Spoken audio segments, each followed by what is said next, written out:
My name is Amelia Carter, and I am 21 years old.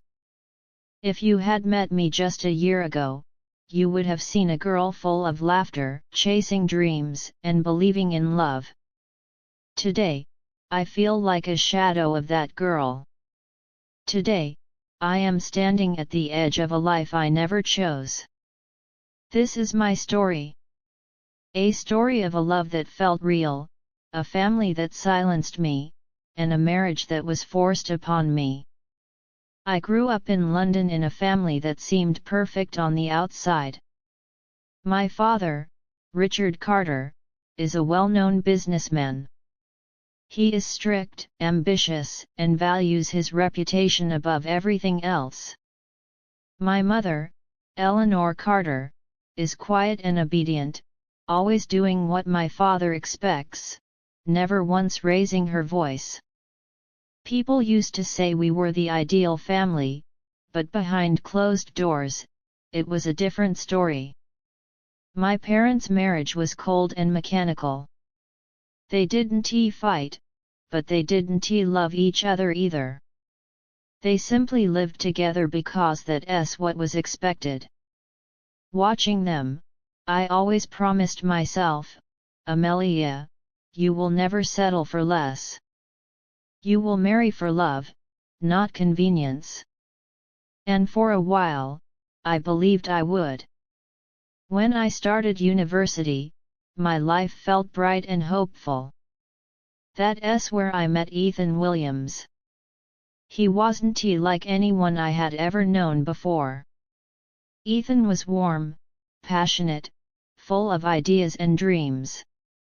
He was studying architecture, always carrying a sketchbook, always imagining buildings that touched the sky. The first time he spoke to me, it was about poetry. I had been sitting in the library, reading Emily Dickinson, and he leaned over with a mischievous smile. You know, he said, I could design a house just for you, with a library that never ends. I laughed, and from that day on, something grew between us. Ethan wasn't rich. He didn't come from a powerful family. But with him, I felt alive. He made me believe in love, the kind of love that makes you want to be better, braver, freer. For a year, we built a secret world together. We studied, laughed, shared our fears, and dreamed about the future. He told me, one day, Amelia, I'll build us a home. And it won't matter what anyone thinks, because it will be ours. I believed him. But life has a cruel way of shattering happiness. One evening, my father called me into his study. His tone was serious, his expression unreadable. Amelia, he said, you are of age now. It is time you stop dreaming like a child and start thinking about responsibility. We have found a suitable match for you. My heart stopped. A match, I repeated, my voice trembling. Yes. His name is Daniel Hayes. His family is respectable, wealthy, and influential. This marriage will strengthen our position in society. I stared at him in disbelief. But I don't want to get married. Not now. I'm still studying. You will do as I say, he interrupted, his voice sharp. This is not a choice, this is your duty. I turned to my mother, silently begging her to help me. But she looked away, her lips pressed together. That silence broke me more than my father's words.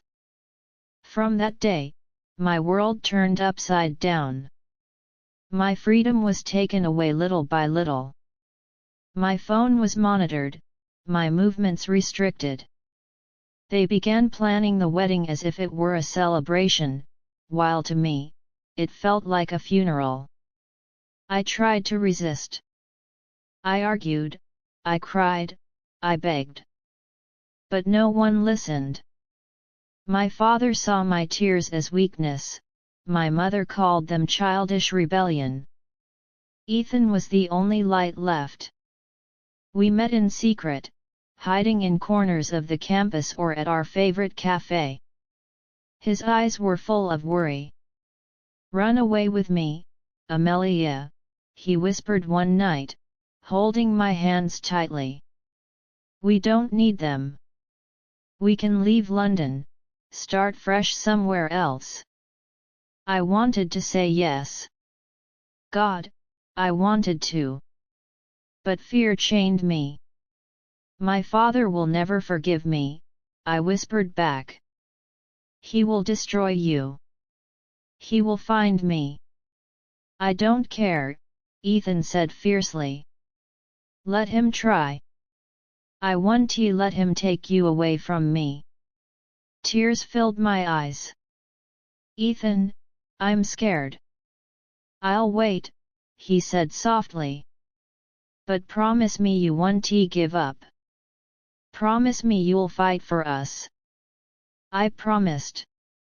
But the wedding preparations moved faster than my courage. The day of the engagement arrived.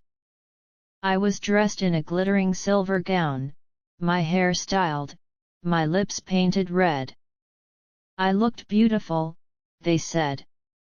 But inside, I was hollow. Daniel Hayes stood beside me, tall and confident. He was handsome in the way that magazines show rich men: expensive suit, perfect smile. But when I looked into his eyes, I saw nothing warm.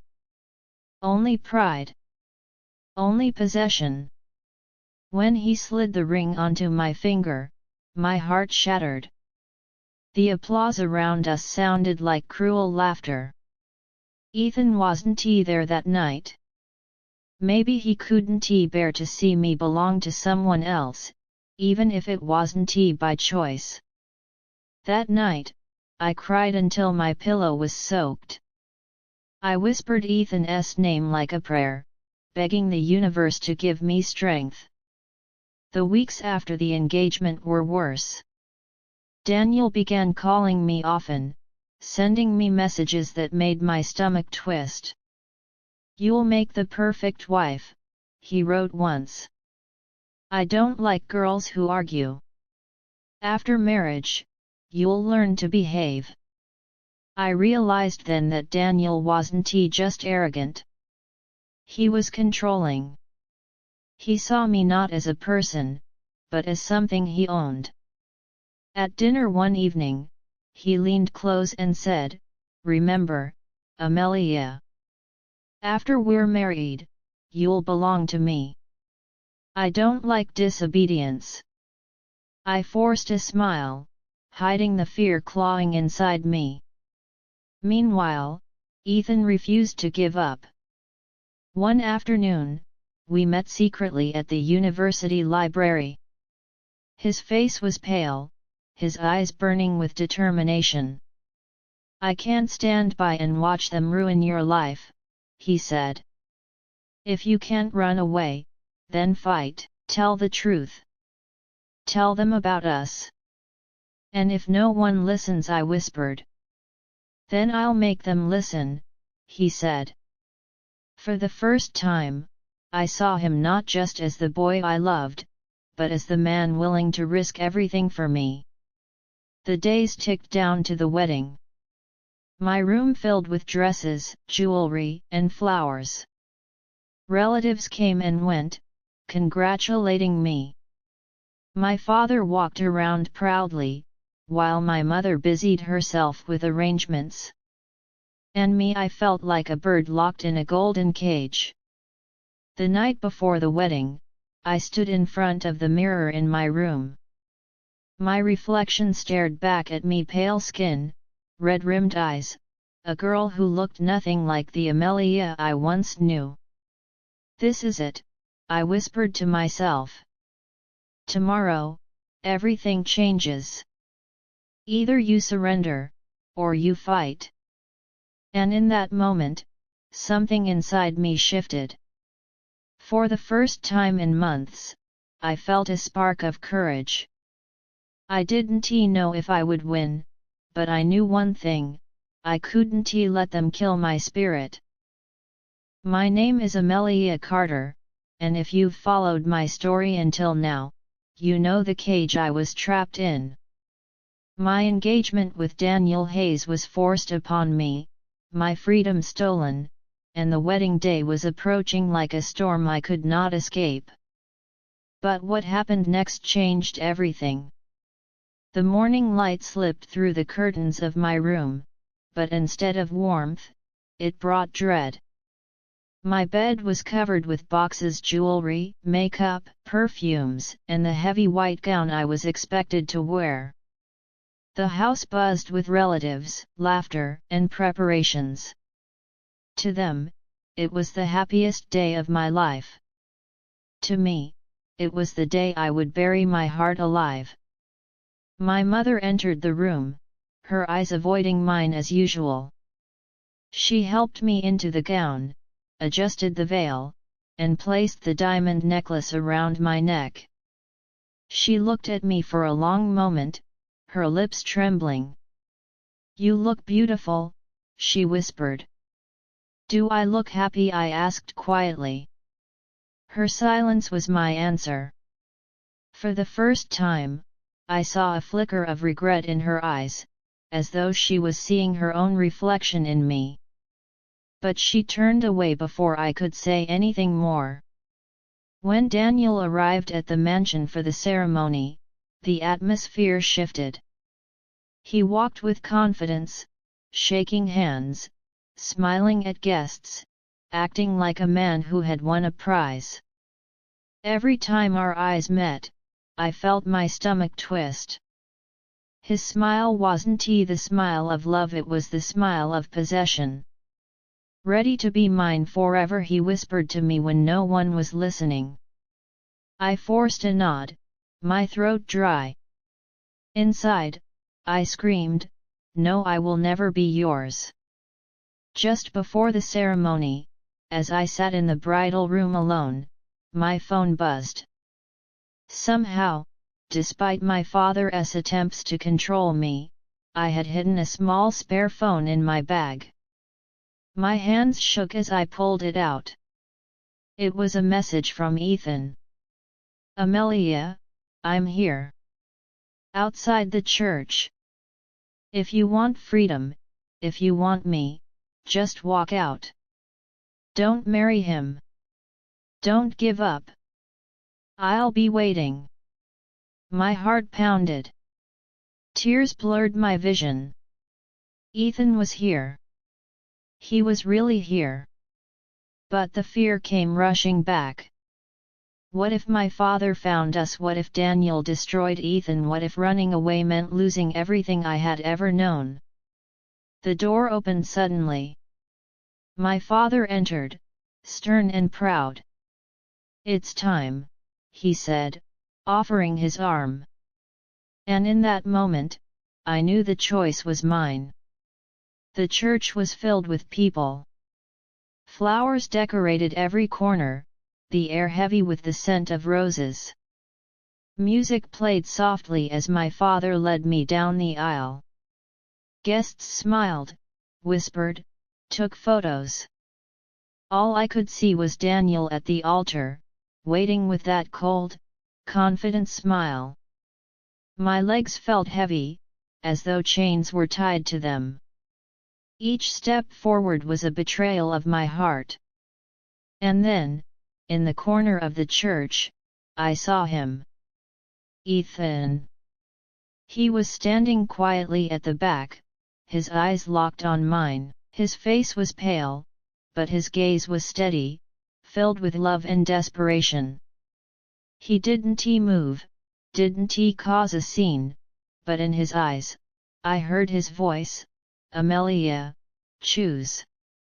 I felt the weight of two worlds crushing me: duty and love, prison and freedom. The priest began the ceremony. His words floated in the air, but I barely heard them. My chest tightened as he asked me to repeat the vows. Do you, Amelia Carter, take Daniel Hayes as your lawful husband? My lips trembled. Everyone in the room leaned closer, waiting for my yes. My father's stern eyes bore into me. Daniel squeezed my hand possessively. And then, I thought of Ethan. Of the nights we spent dreaming, of the promises we made, of the way he made me feel alive. I took a deep breath. And I said, no. The church fell into absolute silence. Gasps echoed through the room. Daniel's face turned red with shock and fury. My father's jaw tightened in rage. I'm sorry, I said, my voice trembling but clear. I can't do this. I won't marry a man I don't love. I won't bury myself alive just to protect someone else's reputation. Whispers filled the room. My relatives looked horrified. Daniel grabbed my wrist tightly. You're humiliating me, he hissed under his breath. Don't be foolish. Say yes, or you'll regret this. I pulled my hand free, shaking. I already regret everything that brought me here. And then, before anyone could stop me, I lifted my gown and ran down the aisle. The crowd erupted into chaos. My father shouted my name, Daniel stormed forward, but I didn't stop. I ran, tears streaming down my face, my veil falling behind me. And then I saw him. Ethan. Standing outside the doors, waiting. The moment our eyes met, everything else disappeared. Amelia. He called, rushing toward me. I fell into his arms, sobbing. Take me away, Ethan. Please. I can't stay here. Without hesitation, he grabbed my hand, and we ran. Past the shocked guests, past the furious voices, past everything that tried to hold me back. For the first time in months, I felt free. We hid in a small flat Ethan's friend owned. The hours after the wedding were filled with fear and relief. My father called dozens of times, Daniel left threatening messages, my mother even texted once. I hope you know what you've done. But despite the storm waiting outside, I felt peace for the first time. Ethan held me close and whispered, "You're safe now. We'll figure out the rest together." I looked into his eyes and knew I had made the right choice. I didn't know what tomorrow would bring: anger from my family, struggles to survive, battles we would have to fight, but at least it would be my choice. It wasn't easy. My father cut ties with me completely. Daniel tried to threaten us legally, but eventually, he moved on. Society whispered, judged, and gossiped. But Ethan never left my side. We rented a small apartment, he worked part-time while finishing his degree, and I picked up tutoring jobs to support us. Life wasn't glamorous, but it was real. Every evening, when we sat together eating cheap takeaway food, I realized this was what love truly meant: choosing each other, even when the world was against us. One night, as we sat on the floor of our tiny apartment, Ethan pulled out his old sketchbook. He showed me a drawing he had made months ago of a house by the sea, with big windows and a library filled with books. "One day," he said, smiling softly, "I'll build this for us. It won't be much, but it will be ours." I hugged him tightly, tears in my eyes. "I don't need a mansion, Ethan. I just need you." Looking back now, I realize something important: love isn't about perfection or wealth or status. Love is about choice. About having the courage to fight for the life you want, even when the world tries to silence you. My name is Amelia Carter. I am 21 years old. And this is the story of how I refused to be forced into a marriage I didn't want, and chose love instead.